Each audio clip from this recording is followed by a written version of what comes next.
नमस्कार, मैं हूं नरेश और आप सभी का स्वागत है संस्था समाचार कार्यक्रम में।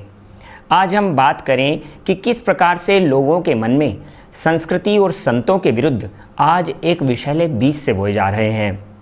ये विषैले बीज आपके मन पे किस प्रकार असर करेंगे, हम आपको बताते हैं। कुछ लोगों के द्वारा जिस प्रकार से नई नई कहानियाँ बनाकर आपके मन पर एक प्रभाव डालने का प्रयास किया जा रहा है, बार बार उन्हीं बातों को जो कि तथ्य से हीन हैं, उन बातों को बार बार लोगों को बताकर इस बात से गुमराह करने का प्रयास किया जा रहा है जो कि वास्तविक सत्य है, उससे आपको भ्रमित किया जा रहा है। इन बातों का आपके मन पर किस तरीके से असर पड़ता है, बार बार एक ही झूठ को सुनने से किस प्रकार वो सच सा लगने लगता है, ये मनोवैज्ञानिक डॉक्टर से बेहतर और कौन जान सकता है।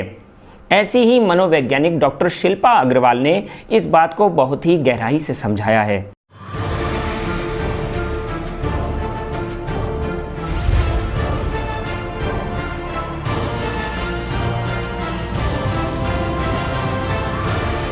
परम पूज्य बापूजी को एक क्रमबद्ध सुनियोजित साजिश के तहत किस तरह फंसाया जा रहा है और लोगों के मन में किस तरह विषैले बीज बोए जा रहे हैं, यह एक मनोविज्ञानी से बेहतर कौन समझ सकता है।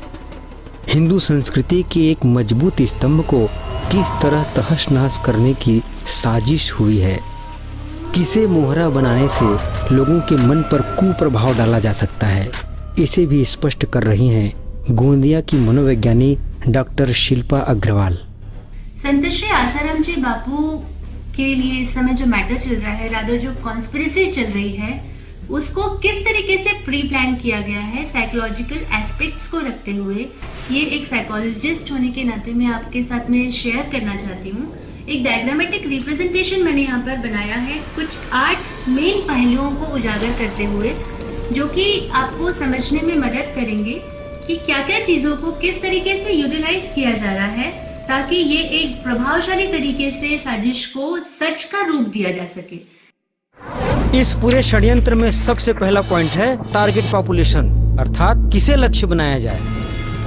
सबसे पहले यहाँ पर ये समझना जरूरी है टारगेट पॉपुलेशन। इस पूरे कॉन्स्पिरेसी में टारगेट पॉपुलेशन बनाई गई है हमारे समाज की educated aware class, elite class और मेनली युवा वर्ग। दूसरा पॉइंट है टॉपिक ऑफ कॉन्स्पिरेसी, अर्थात षड्यंत्र का विषय क्या हो। महिलाओं के ऊपर हो रहे अत्याचार, ये हमारे देश की इस समय ज्वलंत समस्या है और इसी को इन लोगों ने मेन टॉपिक ऑफ अटैक बनाया है, क्योंकि ये एक ऐसा टॉपिक है जिस पर हर कोई बहुत बुरी तरीके से आहत है और इसे तुरंत रिएक्ट करके इसका विरोध दर्शाना हर कोई बहुत जरूरी और आसान समझ रहा है। तीसरा पॉइंट है पूरे षड्यंत्र में उपयोग की गई रणनीतियां। जब भी कोई इस तरह का मैटर प्लान किया जाता है तो उसमें कन्विंसिंग, परसुएडिंग, इन्फ्लुएंसिंग जैसी मार्केटिंग स्ट्रेटेजीज का यूज किया जाता है, जो कि यहाँ पर किया जा रहा है। जिस तरीके से वो बोलते हैं, जिस तरीके से आपके सामने तथ्यों को रखते हैं, वो टोटली आपको इन्फ्लुएंस करने की कोशिश की जा रही है। चौथा पॉइंट है एग्जीक्यूशन, अर्थात इन रणनीतियों को किस तरह अमल में लाना। इसमें डोमिनेटिंग अप्रोच के साथ में सारे मैटर को प्रेजेंट किया जा रहा है। अगर आप देखते हैं तो जो भी एंकर्स होते हैं टीवी पेड मीडिया चैनल्स के जो होते हैं, जब आपके सामने बोलते हैं तो आप उनकी बात करने के तरीके को देखिए, वो आपके ऊपर हावी होकर बात करना चाहते हैं। वो जस्ट एक रिपोर्ट कर रहे हैं ऐसा नहीं लगता है, बल्कि वो आपको किसी भी तरीके से प्रभावित करना चाहते हैं, कन्विंस कराना चाहते हैं। इस डोमिनेटिंग टोन में वो बोलते हैं। हाई फ्रीक्वेंसी एंड कंसिस्टेंसी, वही बात है कि बार बार वो उसी चीज को रिपीट करते हैं। फ्रैक्शन ऑफ सेकंड्स का जो पिक्चर होता है या जो बात होती है उसको बार बार दिखाते हैं, ब्रेकिंग न्यूज बना के दिखाते हैं, जो कि हमें ऐसे प्रभावित करते रहती है कि शायद ये सच तो नहीं। पांचवा पॉइंट है लैंग्वेज, अर्थात किस तरह के शब्द उपयोग में लाना। Friends, this is very important point. मैं आपके सामने कुछ एग्जांपल्स देती हूँ। जैसे कि आप लोगों ने मार्क किया होगा, जो पेड मीडिया चैनल्स है, जो थोड़ी सी न्यूज़ को बहुत ही एक्टिवेटेड तरीके से बताते हैं, वो वर्ड्स कैसे यूज करते हैं कि संगीन, वारदात, गिरोह, बड़ा खुलासा। जब हम वारदात, गिरोह, संगीन, इस तरीके की एक बड़ा खुलासा, इस तरीके के वर्ड्स जब यूज करते हैं तो ऑटोमेटिकली हमें लगता है कि ये कोई क्रिमिनल चीजों से रिलेटेड न्यूज है। छठवां पॉइंट है आधारहीन कहानियां, स्टिंग ऑपरेशंस और संबंधित तथ्यों को दिखाना। ऑल ऑफ ए सडन कोई स्टिंग ऑपरेशन आ जाता है, ऑल ऑफ ए सडन ये पता चलता है कि बापूजी के आश्रम में अफीम की खेती होती है। दिस इज ऑल सिली, इसका कोई बेस ही नहीं है। लेकिन बापूजी के इस पूरे मैटर को और भी ज्यादा स्पाइसी बनाने के लिए, इस मैटर को और भी ज्यादा खींचतान के कुछ और लाग लपड़ लगा के बताने के लिए सब बेसलेस स्टोरीज बनाई जाती हैं। सातवां पॉइंट है मेजर टूल्स, अर्थात उपयोग में लाए जाने वाले प्रमुख उपकरण। टेक्नोलॉजी का बहुत हैवी यूज है फ्रेंड्स। अगर आप देखते हैं तो बहुत सारे क्लिपिंग्स जो होती है वो तोड़ मरोड़ के बनाई जाती हैं। इसमें हैवी टेक्नोलॉजी इस तरह से यूज की जाती है कि कभी हम देखते हैं कि बापू की आवाज में कोई फोन रिकॉर्डिंग टैप की हुई दिखाती है। वो सब कुछ मिस यूज ऑफ टेक्नोलॉजी है। इसके अलावा किन लोगों का यूज किया जा रहा है, कुछ ऐसे लोग, कुछ ऐसी पॉपुलेशन हमारे समाज की जो वीकर मेंटालिटी के साथ में है, जो नेगेटिव माइंडसेट के साथ में रहती है, जो कि इजीली किसी के प्रलोभनों में आ जाती है। या तो वो डर के बोलती है या वो किसी के प्रलोभन में आके बोलती है। उन लोगों को टारगेट बना के यहाँ पर सामने लाया जा रहा है, उनसे इल्जाम लगवाए जा रहे हैं जो कि टोटली फॉल्स है, जिनका कोई आज तक सबूत नहीं मिला है और जिनका कोई बेसिस ही नहीं है। इसके अलावा यहाँ पे सबसे बड़ी जो कोशिश की जा रही है फ्रेंड्स, वो ये है कि जो लोग आरोप लगाए वो भरसक कोशिश हो कि बापू के साधक परिवार में से हो, क्योंकि जैसे ही कोई आरोपी बापू का साधक रह चुका है ये बोलता है तो उसकी रिलायबिलिटी क्वोशंट अपने आप ही बढ़ जाती है। और आठवां एवं अंतिम पॉइंट है क्रिएटिंग साइकोलॉजिकल एटमॉस्फेयर, अर्थात एक तरह का मनोवैज्ञानिक माहौल बनाना। क्या हो जाता है, जिस भी समय बापूजी की बेल होने वाली रहती है, जिस भी बेल की सुनवाई होने वाली रहती है, जस्ट उसके पहले दिन हमें न्यूज मिलती है कि धमकियां मिल रही है। कहीं से हमें न्यूज मिलती है कि कंप्लेन आई है कि जान से मारने की धमकी मिल रही है पेरेंट्स को एंड लड़की को। What is this? कभी भी कुछ भी प्रूव नहीं हुआ है और ये कैसे हो सकता है कि जस्ट उस दिन के पहले ही ये होगा। इसीलिए ये आपको समझना बहुत जरूरी है फ्रेंड्स। जी हाँ, आप देखेंगे संत आशाराम जी बापू के विषय में जब भी उनके केस की सुनवाई शुरू होने वाली होती है तभी नए नए लोगों के द्वारा नई नई स्टोरियां बनाकर चैनलों पर चलाई जाती हैं। आशाराम जी बापू को भरसक प्रयास किया जाता है उनको बदनाम करने का। उनके बारे में नई नई बातें, नई नई कहानियों को लेकर नए नए लोग सामने आते हैं। आप इस बात पर कभी गौर करें कि जब भी सुनवाई होती है तो उससे एक रात पहले ही या तो एक दिन पहले ही काफ़ी जोर दिया जाता है इन बातों को। कहीं ना कहीं ये आपके मन पर इन बातों को गहराई से डालने का प्रयास करते हैं जो कि सत्य से बिल्कुल अलग होती हैं। सच्चाई को यदि आप जानने का प्रयास करेंगे, आप देखेंगे, आप पाएंगे कि वास्तविकता तो इन बातों से बिल्कुल अलग ही होती है। जैसे कि पूज्य बापूजी के लिए बीमारी के विषय में काफ़ी उछाला गया था। बार बार महिला वैद करके चैनलों पर चलाया जाता है या फिर कुछ लोगों के द्वारा कहा जाता है। आज महिलाएं हर क्षेत्र में हैं, चाहे पुलिस के क्षेत्र में हो या फिर देश की रक्षा में, सुरक्षा के क्षेत्र में हो, चाहे डॉक्टरी के क्षेत्र में हो। तो महिला वैद के होने में क्या परेशानी है? पूज्य बापूजी को पिछले 13 सालों से एक भयंकर बीमारी की पीड़ा होती है। उस बारे में नीता वैद्य तथा और भी कई वैद्यों से पूज्य बापूजी का इलाज चल रहा है। आप और हम जानेंगे कि किस प्रकार से पूज्य बापूजी को इस बीमारी की पीड़ा से गुजरना पड़ता है। इस बारे में बता रही हैं वैद्यराज नीता बहन, जो कि पूज्य बापूजी का पिछले 13 सालों से इलाज कर रही हैं।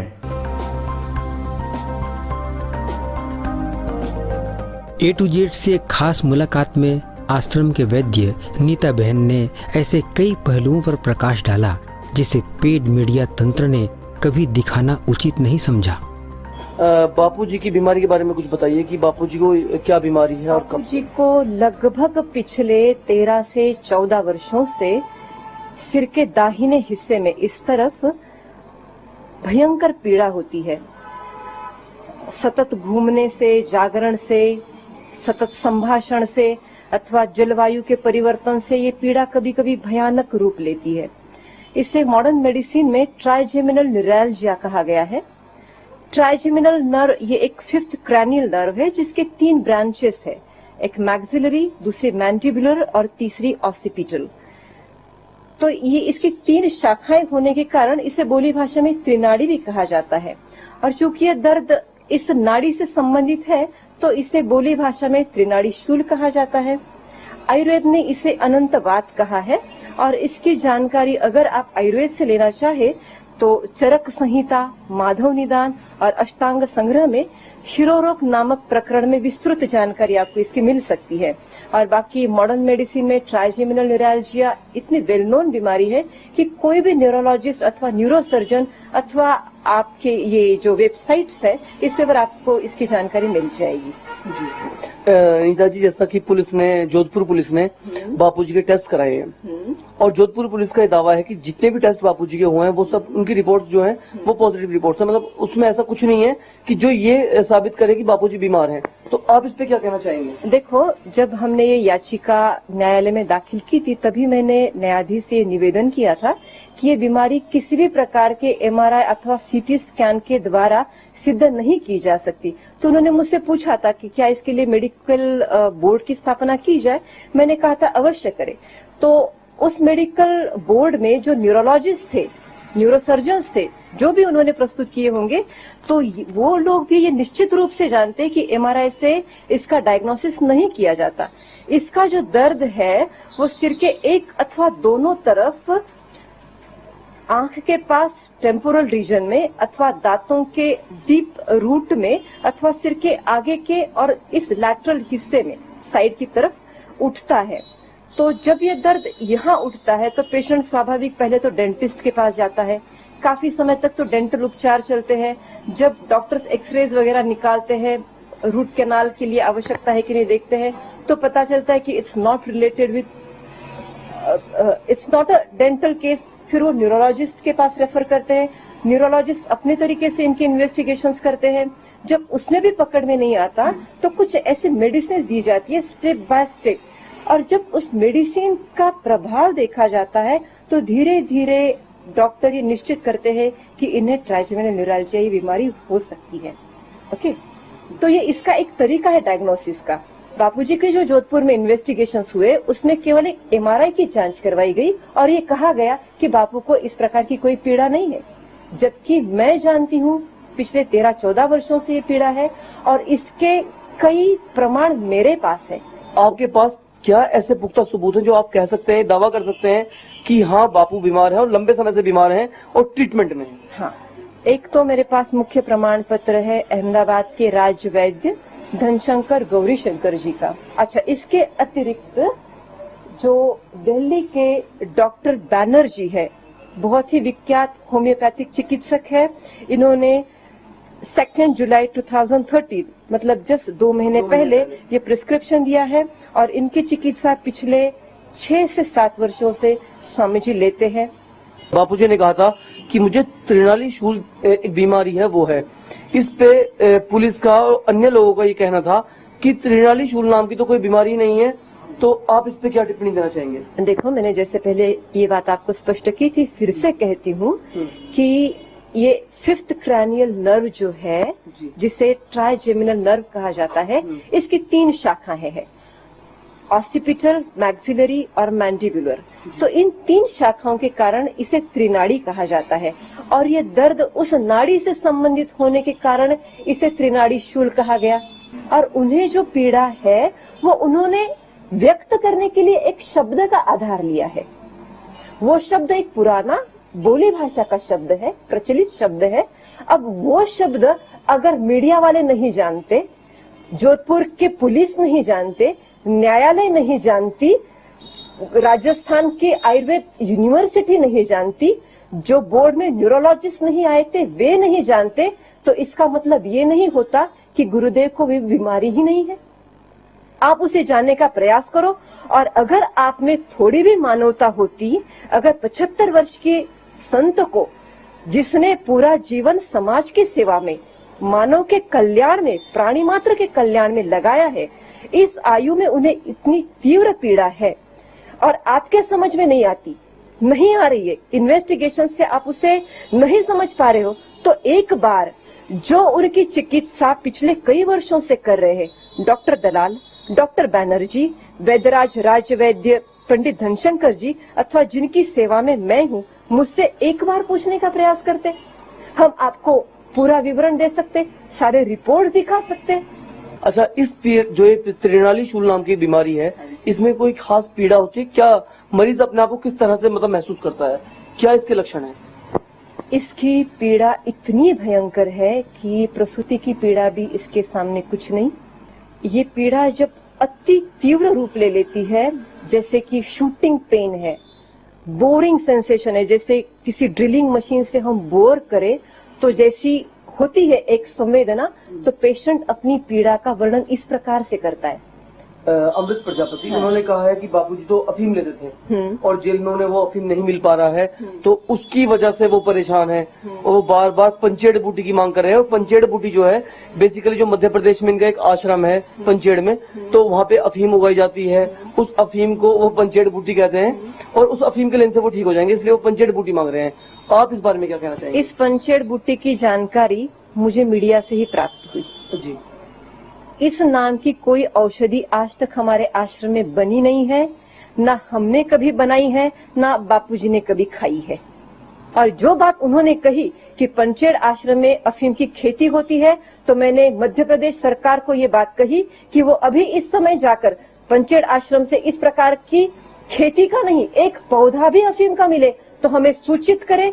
आबकारी खाते में 2 घंटे तक पंचेड़ आश्रम की छानबीन की और उसके बाद उन्होंने ये बात कही कि हमें इस प्रकार की कोई भी पंचेड़ बूटी रतलाम के पास पंचेड़ के बापूजी के आश्रम में प्राप्त नहीं हुई। बापू अफीम खाए, वर्षों तक उनका कहना है कि बापू अफीम खाते आ रहे हैं और अफीम अब जेल में न मिलने के कारण बापू का शरीर टूटने लगा है और इसलिए बापूजी चाहते कि नीता वैद्य वो अफीम लेकर मेरे पास पहुंचे। आप एक कॉमन सेंस की बात है, साधारण सी एक सामान्य व्यक्ति भी, इसके लिए किसी न्यूरोलॉजिस्ट से संपर्क करने की आवश्यकता नहीं है, किसी बड़े बड़े डॉक्टरों के पैनल की आवश्यकता नहीं है, एक साधारण सी बात है। अगर 75 वर्ष की आयु तक पिछले समझो 15-20 साल से भी, चलो 10 साल से भी कोई अफीम खाता होता, तो क्या वो लाखों लाखों लोगों के सामने ब्रह्मज्ञान का सत्संग कर पाता? क्या वो दिन रात मानव के कल्याण के लिए रत रह पाता? क्या उसका शरीर इस बात के लिए सक्षम रहता? क्या वो घंटों तक अपने वाणी से सत्संग कर पाते? असंभव है, असंभव है। प्रबुद्ध समाज और लोग इसकी ओर अपने बुद्धि से विचार करके देखे कि ये क्या हो रहा है। वो स्वयं विचार करे कि क्या ये संभव है। कोई भी उठकर आरोप करे कि भाई अफीम खाया, किसी ने ये आरोप लगाया, किसी ने ये आरोप लगाया। अफीम खाने वाला व्यक्ति, आज आप ही कहते हो कि जो राजस्थान न्यायालय ने, जोधपुर न्यायालय ने जो एक पैनल बनाया जिसमें न्यूरोलॉजिस्ट भी थे, उनके कई प्रकार के डॉक्टर जो भी उन्होंने रखे होंगे, और आपने ये कहा कि बापू की MRI की रिपोर्ट नॉर्मल है, बापू के सारे ब्लड इन्वेस्टिगेशंस नॉर्मल है, तो क्या अफीम खाने वाले व्यक्ति के ब्लड इन्वेस्टिगेशंस नॉर्मल आ सकते हैं? बिल्कुल, बहुत बड़ी बात है। क्या मैं तो कहती हूँ कि मैं खुद एक वैद्य हूँ और मैं आधुनिक शास्त्र में वैद्यकीय शास्त्र की भी जानकारी रखती हूँ। आज MRI रिपोर्ट में 75 वर्ष की आयु में बापू की MRI की रिपोर्ट नॉर्मल आई है। अफीम खाने वाले व्यक्ति की MRI की रिपोर्ट में इस उम्र में एट्रोफिक चेंजेस आने चाहिए, सेरेब्रल एट्रोफी आनी चाहिए। अफीम न खाने वाले व्यक्ति के भी MRI में 70-72 साल की आयु के बाद स्वाभाविक ही प्राकृतिक रूप से सेरेब्रल एट्रोफी आती है। देखिए, कहीं ना कहीं लगता है जो आपके पूर्व वैद्य रहे हैं अमृत प्रजापति, वो इतनी खिलाफत में जो उतरे हैं, क्या इसके पीछे कोई खास कारण है कि जो पहले खुद बापूजी की सेवा में पूरी तरह समर्थन में थे, बापूजी की सेवा में थे, आज वो बिल्कुल अलग स्वर में बात कर रहे हैं? क्या वजह है? देखिए, जब वो हमारे आश्रम में सेवारत थे तो सेवा के कारण उन्हें काफी प्रसिद्धि मिली जी, लोग जानने लगे, उनका एक नाम समाज में और हमारे साधक लोगों में अच्छा खासा नाम हुआ। धीरे धीरे उन्होंने इस प्रसिद्धि का दुरुपयोग करना चालू कर दिया। जैसे कि लोगों से अपना नाम, अपने जो भी उनके हाथ में पावर थी, जो भी लोग उनके पास उपचार के लिए आते थे, भाई बहनें जो भी, तो उनके द्वारा धन लूटना। जैसे कि मुझे यहाँ पहुंचना है, आप मेरे लिए फ्लाइट की टिकट कराओ, अथवा आप इसी हॉस्पिटल में एडमिट हो जाओ पंचकर्म के लिए, वहाँ हजारों का बिल बनाना, किसी का 25,000 का, किसी का 50,000 का, 10-15, और लोग विश्वास करते थे कि भाई ये बापूजी के आश्रम में रहकर सेवा कर रहे। इस प्रकार की कोई उटपटांग दवाइयां बनाना, जो भी, जब उनके महिलाओं के साथ शोषण करना, जैसे कि उनके साथ छेड़खानी करना, जब इस प्रकार के कुछ कंप्लेंट्स मेरे पास आई, तब हमने इसके ऊपर, इन गंभीर आरोपों के ऊपर ध्यान देते हुए उन्हें आश्रम से निष्कासित किया। और निष्कासित होने के बाद जो उनके पास इतना बड़ा प्रचार प्रसार का माध्यम था, एक प्रसिद्धि का माध्यम था, वो तो उनका चला गया। अब वो चला गया तो उन्होंने अवैध मार्ग अपनाया है प्रसिद्धि का। वो इस प्रकार के बेबुनियाद आरोप लगाते जा चुके हैं, और इनमें से एक भी आरोप आज तक सिद्ध नहीं हुआ है। जैसे अभी का जो 3 दिन पहले उन्होंने आरोप लगाया कि पंचेड़ आश्रम में अफीम की खेती है, और आबकारी खाते में क्लीन चिट थी 2 घंटे की तलाश करने के बाद। ना ऐसी अफीम की खेती उन्हें मिली, ना ऐसी कोई पंचेड़ बूटी उन्हें मिली।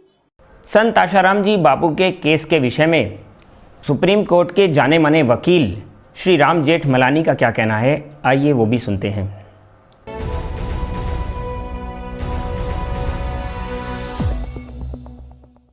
Is that the case is false. Nothing happened to the girl, as claimed by the girl, for more than 1 hour, hour and a half, at the dead of night, when 3 servants were sitting outside the door, and the mother was sitting also at the same time, and the mother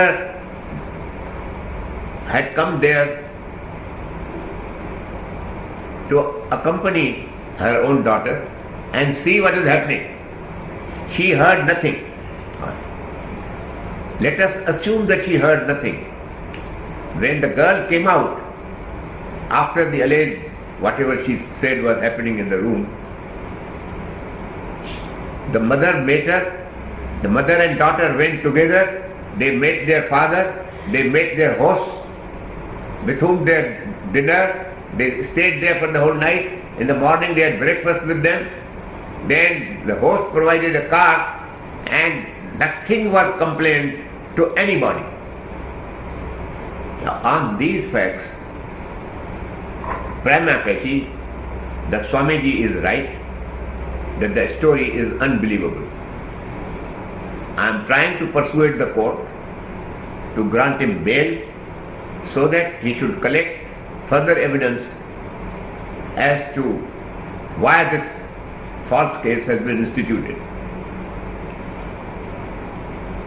We have been able to get some evidence, but some more evidence is still required, because our reliable information, the Swami's reliable information is, when I talk of the Swami, I also talk of the Swami's followers. Their information is that before the first information report was filed, she, the girl and her parents met some politicians who are hostile to the Swami. So all that I can tell you is that the defense of the accused is credible. It is by no means an open and shut case, and we should, Swamiji's followers must pray to God that he will make the prosecutor see the folly of this prosecution. संत आशाराम जी बापू के इस case में उनको ही नहीं, उनके पूरे परिवार को घसीटा गया। उसके अंतर्गत उनकी पुत्री और उनकी पत्नी, धर्मपत्नी श्री लक्ष्मी देवी जी पर भी काफ़ी आरोप लगे। उनकी पुत्री भारती देवी और मैया लक्ष्मी देवी का इस बारे में क्या कहना है? ये और मेरी मैया जी को खामखा इन्वॉल्व किया गया है इस केस में। कोई भी एक साधारण इंसान सोच के देखे कि कि ऐसा क्या कभी कोई पत्नी और बेटी कर सकती है अपने पिता के लिए या अपने पति के लिए? कभी भी कोई नहीं कर सकता। किसी का भी जमीर अगर अपने अंतरात्मा से पूछेंगे, किसी का भी जमीर हाँ नहीं कहेगा इस बात के लिए। फिर भी हमें कोर्ट पर पूरा भरोसा है, न्यायपालिका पर पूरा भरोसा है। जो भी न्याय आएगा सच्चाई के पक्ष में आएगा।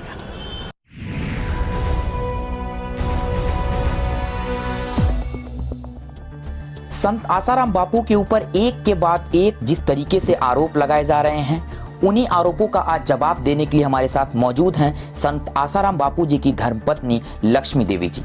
सबसे पहले आपका स्वागत है और आपसे सबसे पहले मैं सवाल करना चाहूँगा, पूज्य बापू जी पर जो आरोप लगाए जा रहे हैं उनके बारे में आपका क्या कहना है? स्वामी जी के ऊपर जो आरोप लगे हैं वो बेबुनियाद हैं। शादी के 7 साल के बाद मेरे कोई छोड़ के गए तो दूसरों के साथ ऐसा कैसे हो सकता है? उनके सानिध्य में लाखों करोड़ का जीवन उन्नत हो रहा है और हुआ है। आपसे जानना चाहूँगा, पूज्य बापू जी को किस रूप में आप मानती हैं? पहले पति रूप में मानती थी, अब उनको गुरु रूप में मानती हूँ। आरोप किया गया है कि बापूजी की धर्मपत्नी और बेटी लड़कियों को भेजने का काम करती थीं। इस पर आपका क्या कहना है? तो आप सबको मानने में आएगा कि ये काम पत्नी और बेटी कर सकती है। आपकी बेटी भारती श्री पर जो आरोप लगे हैं, क्या वे सत्य हैं? वो सब झूठे ही आरोप हैं। उसके मेरे को उसके आचरण पे और संयम पे, संयमी है, उसके संग से बहुत ही लड़कियां संयमी हो जाती है और मेरे को पूरा विश्वास है। जैसा कि आपने देखा कि किस प्रकार से आज कहानियां बना बनाकर आसाराम जी बापू के लिए चलाई जा रही हैं, नई नई स्टोरी बनाकर, और लोगों को भड़काने का और बरगलाने का प्रयास किया जा रहा है। कहीं ऐसा तो नहीं कि बार बार झूठ को दिखाकर झूठ को सच बनाने का प्रयास किया जा रहा है। वास्तविक तथ्य इससे हमेशा पृथक ही होते हैं। इन बातों से तो यही लगता है कि संत आसाराम जी बापू को नए नए तरीकों से फंसाने का प्रयास किया जाता है। जैसे कि बात करें, आसाराम जी बापू के केस की सुनवाई शुरू होने से पहले ही कहीं ना कहीं किसी को फ़ोन कॉल्स आने लगते हैं, किसी को धमकियां आने लगती हैं। दूसरी ओर बार बार महिला वैद को लेकर ये नए नए अनर्गल बातें उठाई जाती हैं, नए नए अनर्गल कुप्रचार किए जाते हैं। किस प्रकार से आसाराम जी बापू की 75 वर्ष की उम्र में एक देश के महान संत को कैसे आज प्रताड़ित किया जा रहा है, कैसे उनको सताया जा रहा है, उस विषय में आज जनता को विचार करने का, जानने की ज़रूरत है कि सच्चाई हमेशा इससे पृथक रहती है। उस सच्चाई के विषय में जनता को जानने की ज़रूरत है। आज जिस तरीके से एक 75 वर्षीय संत को बदनाम करने का प्रयास किया जा रहा है, ऐसा ये पहली बार नहीं हुआ है। ऐसे कितने ही संतों को ऐसे केसों में फंसाकर जेल में रखा गया और बाद में वो एकदम निर्दोष पाए गए। तो क्या उनके जो 7 साल, 8 साल, 10 साल जो जेल में रहे, वो दिन और वो समय जो उनका कटा, क्या वो कानून व्यवस्था या फिर ऐसे मीडिया कर्मी या फिर वो लोग जिन्होंने उनके ऊपर आक्षेप लगाए, वो वापस लौटा सकते हैं? आज ये कहीं ना कहीं एक सोचने का विषय है कि ऐसे संतों को क्यों बदनाम किया जाता है और क्यों सताया जाता है। हम आपको नई नई सच्चाई और नई नई खबरों से फिर अवगत कराते रहेंगे। कहीं ना कहीं ये आपके मन में मनोवैज्ञानिक तरीके से ये बीज बोने का जो प्रयास किया जा रहा है, इस विषय में आपको भी कभी ना कभी विचार करना ही चाहिए और एक बार सच को जानने का प्रयास अवश्य करें। जनता से हमारा ये अनुरोध है और बार बार यही अनुरोध है कि आप एक बार सच को जानने का प्रयास जरूर करें। सत्य से जुड़ी खबरें अभी और भी हैं। सच्चाई जानने के लिए जुड़े रहें हमारे इस कार्यक्रम के साथ, संस्था समाचार में। नमस्कार।